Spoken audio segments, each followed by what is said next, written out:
Bienvenue à tous. It's time for our international press review today with Owen Fairclough. Owen, obviously the elections in Iran, big news. That's right, Mark.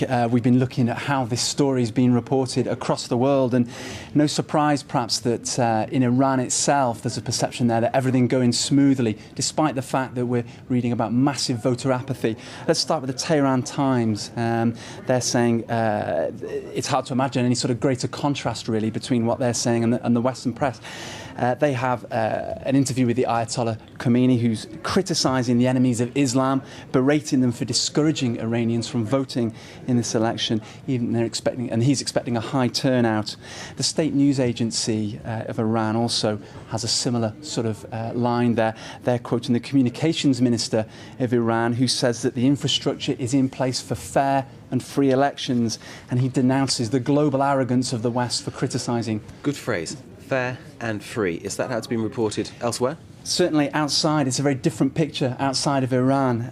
The UK Guardian, their headline sums it up quite nicely. They're saying that most Iranians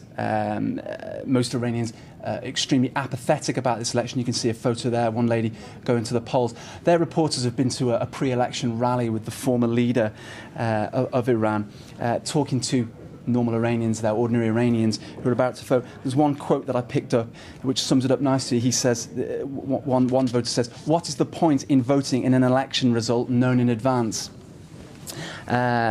Now, it's easy to forget amongst this voter apathy and so on the ordinary reality for many Iranians. And the UK Guardian takes up the story of a 19-year-old student who's facing deportation back to Iran and possible execution because he's gay. He came to Britain to study a few years ago, and he learned while in Britain that his ex-partner had named him under interrogation before he himself was executed.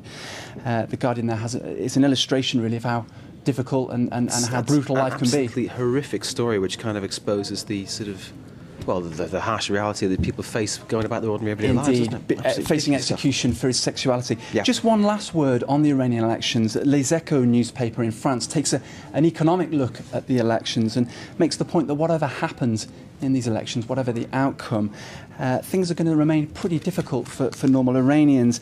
We have to remember Iran is one of the richest oil countries in the world with nearly 10% of the world's reserves. Oil selling now for $110 a barrel. But Les Echos says that much of this wealth doesn't trickle down to ordinary Iranians. It makes the point that only a small section of the middle class really benefit from this oil wealth, and the rest of society facing massive unemployment, rising house prices. And most of the infrastructure of the oil industry there is wrecked anyway, so that's probably the whole reason why it's not trickling through, as you say. Move on to your next subject, because time is roughly against us now. Just a quick word in Cuba. Yep. Raul Castro taking over from his brother Fidel. Any sign of change? Or is it meet the new boss same as the old boss? A little bit. He's apparently allowed the ban that was lifted on the sale of televisions, DVDs and computers to be lifted, saying he's now meeting the needs of ordinary Cubans. Now, but get this, a lot of diplomats are dismissing this move as simply as a simple sop to Cubans, saying he's not really addressing the needs of ordinary people. And just to put this in perspective, the average salary in Cuba is €17 a month.